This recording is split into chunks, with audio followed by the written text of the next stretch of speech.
Well, here we are at the start of one more episode of Level 3. Well, it's not just one more episode, it's episode 198. It is of 198, Level 3. Kirsty. It's a big event because what comes two after 198? I'll give you a second. 200! 200, well done. Well done. And it's 200. And when we say 200, we don't mean like it's... Season 2. Yeah. And even then it would be like, it would still be like if it was season 0 of season 2 of 20, it's still, anyway. Anyway, doesn't matter. It's a milestone. It's a milestone. Many video game shows don't reach this kind of milestone. Hell, many dramas. I know Sea Patrol's out at episode 168, so look at that. Absolutely. And this is the thing, like it's been a long ride. It's been I was younger than you when I started. And oh gosh, this was back at your mum's house, wasn't it, when you did the filming? Yeah, it wasn't actually my mum's house, but it was... Well, that was the joke you made in the floral chair with the cup of tea on the little bench. It was awesome. I remember your cup of tea. Actually, it was funny. It was a white witch's house, and I actually mean that literally. It was a white witch's house, but that's a long... That's going back. You're making me remember long gone days. That's 2007. Yeah, I remember that. I remember those days. It seems like an eternity. We'll have to do like a montage or something, like a flashback. Spout Street and but of like all the different episodes put together. But it's been a long run. So the longest running video gaming show in Australia. In Australia, definitely give them a run for their money. So 4 years and.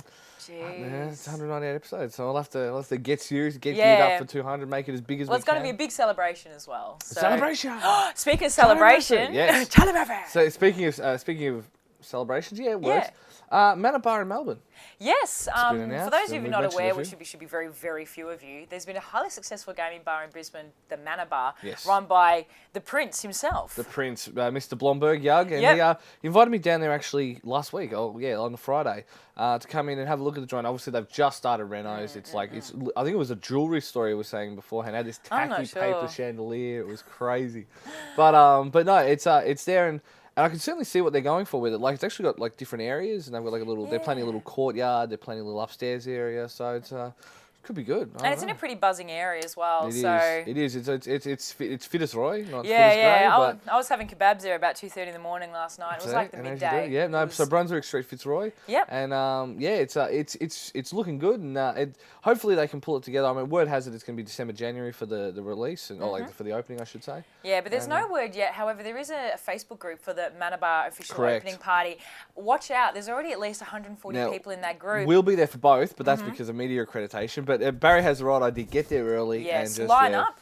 We may be doing a bit of filming there. I know Barry's definitely going to be around there. Correct. And while you're lining up for that extremely long queue from 11 a.m. in the morning. Here we go. Oh my, 11 a.m. in the morning. I slipped on that one. You can play the new Robot Unicorn Attack. Got for the redundancy. That's great. I got a redundancy. No, but Robot Unicorn Attack is pretty damn cool. Yeah, it's the new Robot Unicorn Attack Heavy Metal Edition. Correct. So not your standard hold on to your heart.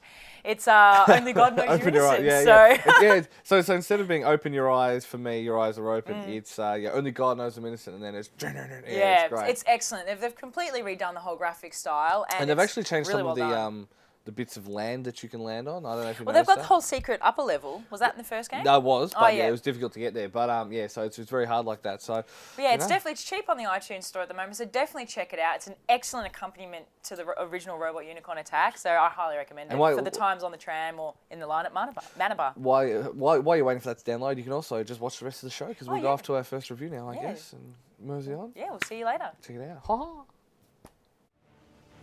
Cast your mind back to a much simpler time when you didn't need to drench your vocals in autotune or your dresses in meat to sell pop records, where you can only view Channel 31 on Channel 31 and not on Channel 44, on which you may be watching this. And back to a much simpler time when comic book villains were downright bastards of villains, and when comic book heroes were true heroes, true pillars of society, no moral ambiguities, no angst whatsoever. Do you remember these times? Because Beanox certainly remember these times, and they are keen to remind you of these times in Spider-Man Shattered Dimensions, the latest Spider-Man video game. The plot pretty much reads like a good old-fashioned Silver Age Spider-Man comic. Mysterio is in a museum trying to steal the Tablet of Order and Chaos. The Amazing Spider-Man comes in, tries to save the day, except the MacGuffin is shattered and is spread and dispersed into the various Spider-Man universe. You know, Amazing Spider-Man, Ultimate Spider-Man, Spider-Man 2099, and Spider-Man Noir. It is up to the Spider's men from these 4 dimensions to try and defeat the superheroes of their dimensions, retrieve the MacGuffins, and to, save the day like a Spider-Man does. You know how the song goes.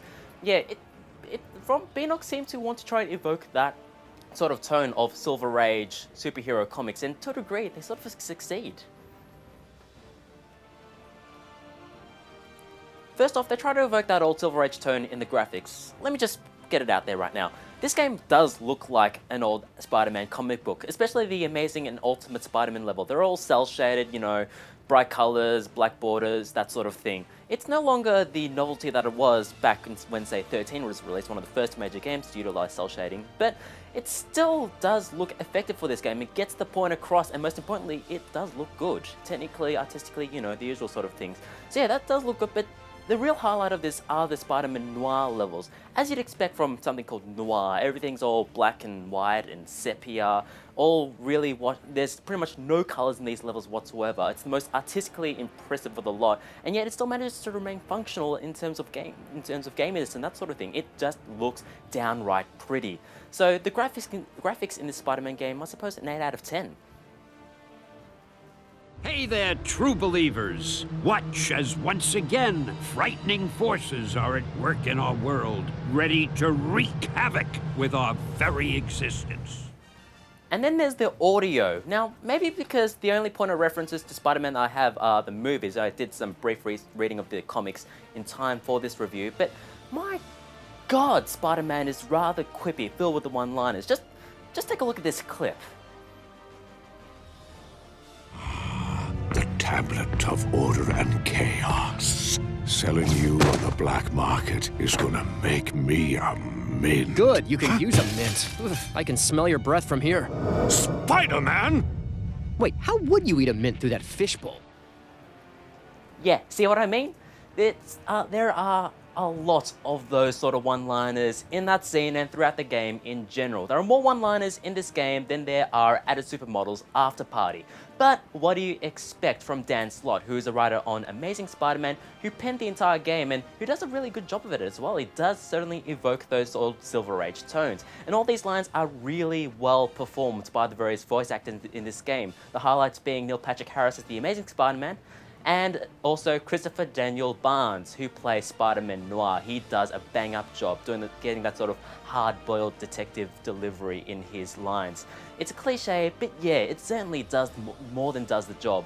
The music, on the other hand, it doesn't try to go for the old days. It takes its inspirations from the modern-day superhero movies, all full of pomp and horn. It's all rather forgettable and bland, but otherwise, the audio in this game, I'd give about a 7 out of 10. And now for the gameplay. And for the most part, this is your average God of War brawler. Heavy attack, light attack, dodge, block. Yeah, average God of War fighter. And I do mean average because it's not exactly the most deepest of systems. Sure, you can try to unlock the game's like 40, 50 combos by completing the game's 160 challenges, beat boss, save everyone here, do a certain amount of attacks, certain amount of times, standard amount of carrot. But ultimately, there's no incentive to try and play any more fancily than just to button mash. You get just as good animations and you beat the enemies just as easily by mashing the X and Y buttons, just as you do doing fancy timings and button combinations, that sort of thing. And it's not helped either by the controls, which are sort of imprecise, which is definitely evident in the later levels where enemies take too long to kill, and especially when you're trying to zip around levels either. You either end up just missing where you're trying to zip to, or going to the side, or basically you seldom do land where you're trying to zip to. But yeah, thankfully this is only 3/4 of the game though, despite the amazing Ultimate and 2099 levels. The Noir levels, once again, they are the highlight in terms of gameplay. It's unlike the other levels, it is a stealth game in that you're trying to hide in the shadows, get behind enemies, press B to take them down, It's pretty basic in that, well, there are a couple of times where I managed to take down 2 dudes whilst they were talking next to each other, without the other dude being none the wiser. But still, yeah, it was still a nice break from the pace that was the general rest of the game. Although the rest of there is a nice variety in the rest of the levels too. Occasionally they're broken up with first-person fisticuff segments, second-person shooter segments, and there's a whole heap of variety in terms of the supervillains you'll be facing as well as the levels that you'll be facing them in. I say that there's a lot of variety in environments, yet you'll be doing quite repetitious tasks in them. It sort of becomes formulaic, and you will be rescuing a whole heap of workers throughout your adventures. Sure, that is Spider-Man's MO, but at the same time though, that doesn't necessarily equate to, you know, fun gaming. And of course, it wouldn't be a Spider-Man game without bugs. Let me just go through a couple that I experienced in my time with this game. Enemies falling through walls, Spider-Man instantly teleporting from one side of the room to the other for no reason whatsoever. Maybe I did some weird combo thing. And Boss, who managed to lose the final quarter of his health bar like that as soon as he got out of the cutscene. And that might be good, but most annoyingly, there's this one time where an open door trigger didn't activate, trapping me in this one room requiring a restart. So yeah, it isn't exactly the most polished experience out there, but even if it was, it wouldn't have exactly done too much more to improve the experience, because it seems to be more of a game mechanic that's more about breadth than any depth or anything like that. So gameplay, so the nuance segments basically save the rest of the game. So gameplay, it's about a 6 out of 10 really.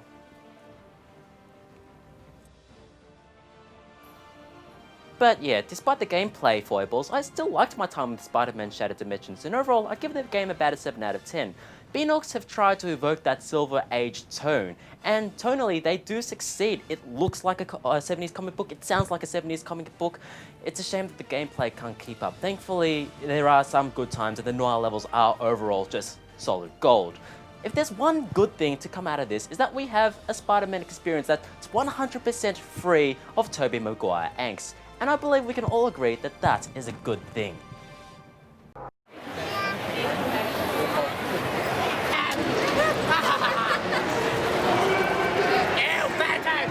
And I'm here with Vic Mignogna. Very good. I said it right? She said that perfect. Did you hear that? And he's most famous for being particularly an anime voice artist. So how are you? I'm wonderful. We're having a blast here at Melbourne's Armageddon Expo. Yeah. So what's been your favourite thing so far about Armageddon? Well, my favorite thing about Armageddon is my favorite thing about every convention, and that's the fans. You know, no matter where you go around the world, people that are enthusiastic about the work that you've done, especially when it's animation work, where most of it is in a booth, you know, and you're alone, and there is no audience clapping or crying when you're doing something that's moving them. So to come out and actually meet people who enjoy your work, that's my favorite part, no matter where it is in the world. Now, we're mainly a video game show, so what kind of video games will our viewers know you from? Well, let's see. I'm trying to think of the games that I sign a lot. There's a series called Disgaea. There's a series called Soul Calibur. I'm in a series called Persona 3. I've done about 30 or 40 different video games. Well, what's your favorite thing about voice acting? You know, I think what I tell people my favorite thing about voice acting is that you get to play characters that you would never be cast for on screen. For instance, you know, Edward Elric, Fullmetal Alchemist, right? He's 15 years old. I'm not going to be playing him on screen lately. Well, thank you so much, Vic Mignogna. Yes. Oh my gosh. It's actually Mignogna. easier than it looks like. You look at it on the page and you're like, oh my God. It's scary, but it's not anywhere near as difficult to say as it looks like. Oh, well, thank you so much. To be here. Thank you for having me. Oh, well, thank you for putting up with us, I guess. And back to you.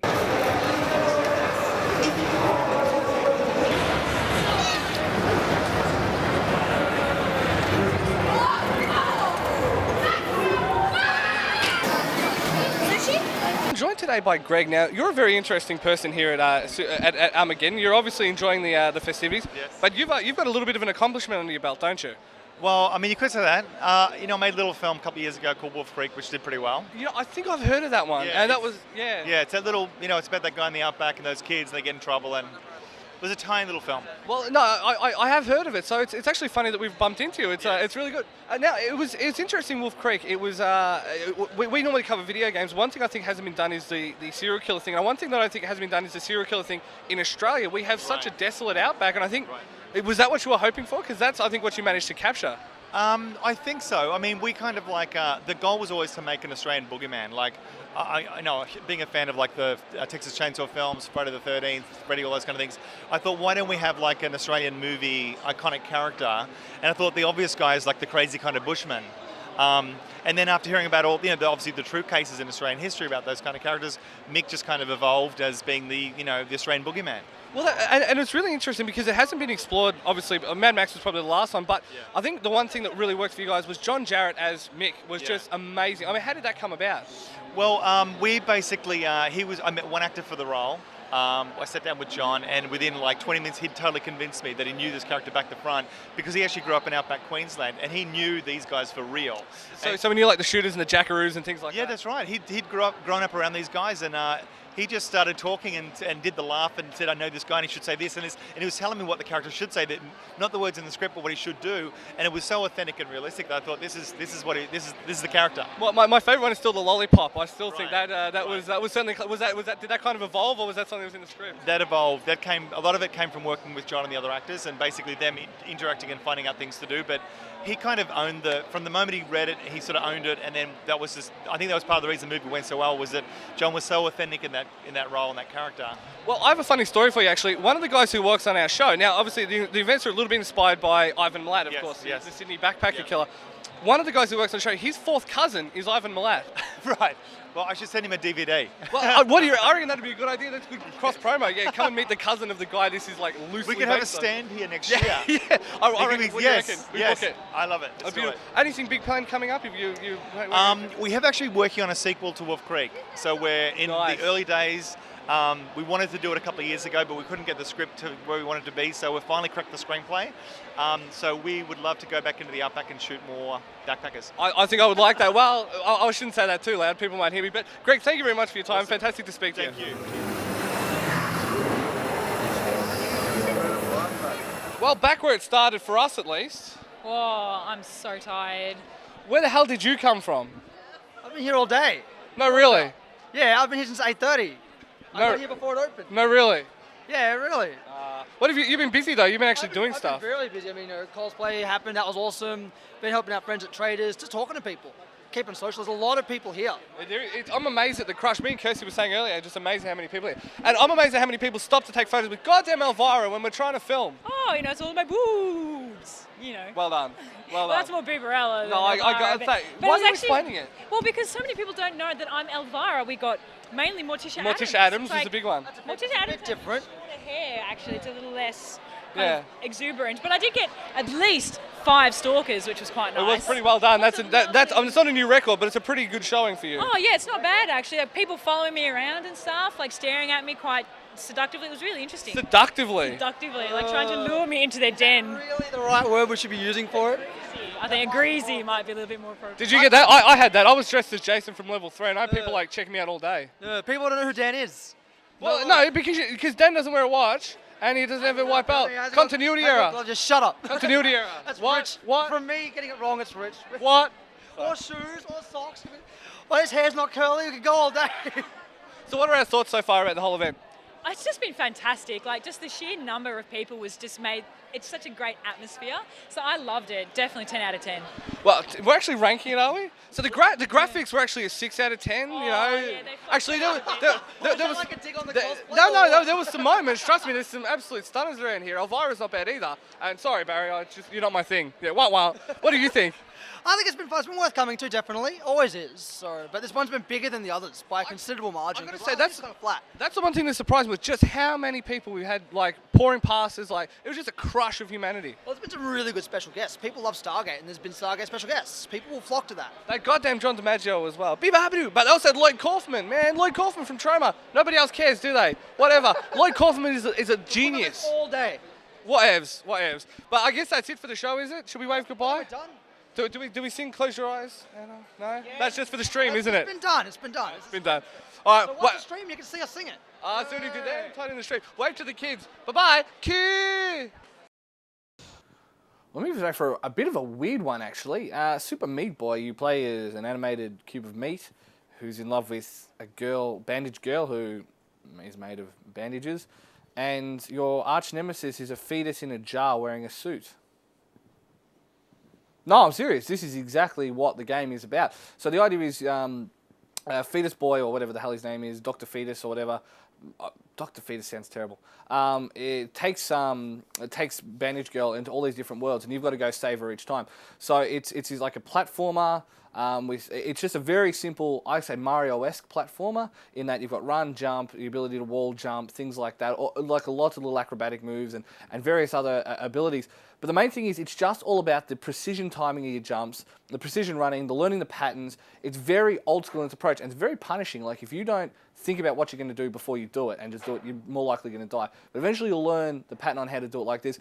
There's warp levels as well, where like the idea is you do like the thing, but it can only take like 3 button presses to finish a level. You've just effectively got to fall in the right spot, jump, jump, jump, and things like that. So it's real old school in its approach, and it works. Like, it's a very simple story, it's a very simple concept, they're very cute characters. There's lots of retro fag stuff in there. Like, there's a lot. The first reference is the start of the first map is Dr. Fetus punching Bandage Girl like in Street Fighter. So standing there, and like the slow motion fall down, and then the title comes in over the top. So it's a lot of that kind of nostalgia stuff. So it ticks all the right boxes. It's got a lot of nostalgia references. It's got like a lovable main character. It's got very old school gaming in that the platforming is old school, but very tight and precise, very much like N and things like that. And it's just a good game. It's actually on a bit of a discount at the moment on Xbox Live. So just saying. But you can certainly do a lot worse if you're an old school platformer fan. You like a bit of your retro stuff. You like a little bit of quirkiness in your games. Super Meat Boy really covers all your bases. Bandage Girl though, I guess if you put the wrong vowel in there, it's Bondage Girl. Just saying. Anyway, but no, it's the end of another show, and we've the last one of our 198 numbers. Well, it's in there. Yes. Well done. But no, look, we got a couple probably things that actually have come out. Word has it that KG Inafune, I should say, who made Lost Planet and Dead Rising. Word has it he's actually leaving Capcom to head to the West. And it's like he's making a journey to the West. It's like he'll get halfway there and he'll find like a priestess who'll put a crown on him, and he can't do anything until because the nature of KG Inafune is irrepressible. Yes. Well, that's definitely a really big piece of news because he made some really good games. He did. So it's going to be very interesting to see where this new kind of country, new kind of development will take him. Like, what kind of games are going to be produced? So yeah, and that's the thing. I mean, I think he was upset they didn't make a Dead Rising 2 in Japan. I think that's why he was interested in it, because Dead Rising 2 was made in Canada. Yeah, that's right. So but that's what's going on, eh? It is. Yeah, it's what's going on, eh? You'll give them something to laugh about. It's not funny, guy. But no, the funny thing is, Force Unleashed 3, after the lackluster kind of welcome that Force Unleashed 2 got, they've just canned it. I know, and they've not just canned it and then go, okay, well, we'll give you something else to work with. Apparently they've got rid of the guys. Yeah, they've said that everyone's shown the door. So must be awesome. Must be impressed with their work. And and the funny thing is, rumors a couple of years ago had that LucasArts was going to get rid of internal development and give it to EA, because one of the executives from LucasArts went to EA and vice versa. Yeah. So I reckon that's probably what's going to happen. I reckon the secret deals have been done behind doors and blah blah. So it's much more cost effective for them to deal straight with EA than surely it is to run their own studios. Yeah, but then EA's got everything. They're becoming like the GM. They've just got like, oh, buying a sub. No, you're not. You're buying a GM. Yeah, it's but that's the thing. I mean, because like EA was that, and then Acti surpassed them, and then Acti's still pretty much up there, but EA's certainly getting up there as well. And I mean, it's weird. It's weird that they do the cycle. Like, one of them becomes super powerful, and then one gets a little bit more power. And I guess it's good because it means it's competition, but it's like competition between two titans isn't really competition. Yeah. So I guess we'll just have to wait and see where the development goes. Yeah. So.